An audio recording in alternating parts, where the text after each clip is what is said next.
Morning America, I'm Emma Johnson. And I'm Margaret Brown. And this is APUS History News. And now, let's go check some weather forecasts with Julie. Thanks, Margaret and Emma. Now I'm Julie with the weather forecast. Alright, here today we have 50% chance of precipitation, some cloudy skies overhead, and 100% chance of racism and segregation.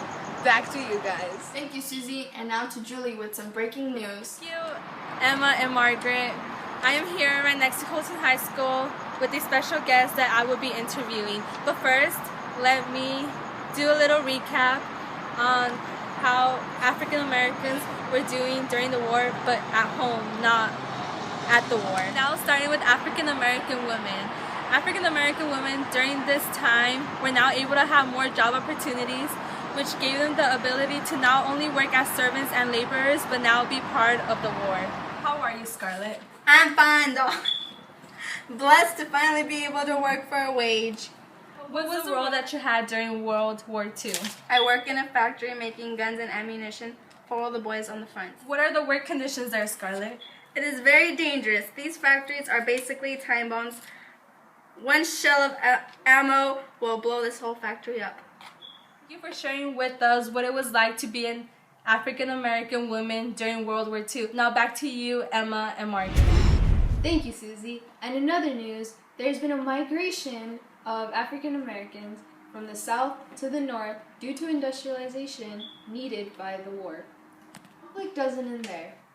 There have been many conflicts due to people not having enough houses because of the influx of African Americans to the north. This has caused many riots, and even one broke in LA. Groups of white sailors, soldiers, police officers, and civilian men from all over the West Coast responded to a press-investigated outcry against the Zoo T Suitor menace. This targeted anyone wearing the conspicuous Z suit, an audacious outfit favored by young urban Mexican-American and black men during the 1940s. They were shipped and sometimes beat. Fights between blacks and whites was a result of white citizens in a Detroit neighborhood organizing a protest of the construction of public housing. This led to 34 people dying and over $2 million worth of property being destroyed. Discrimination doesn't end there.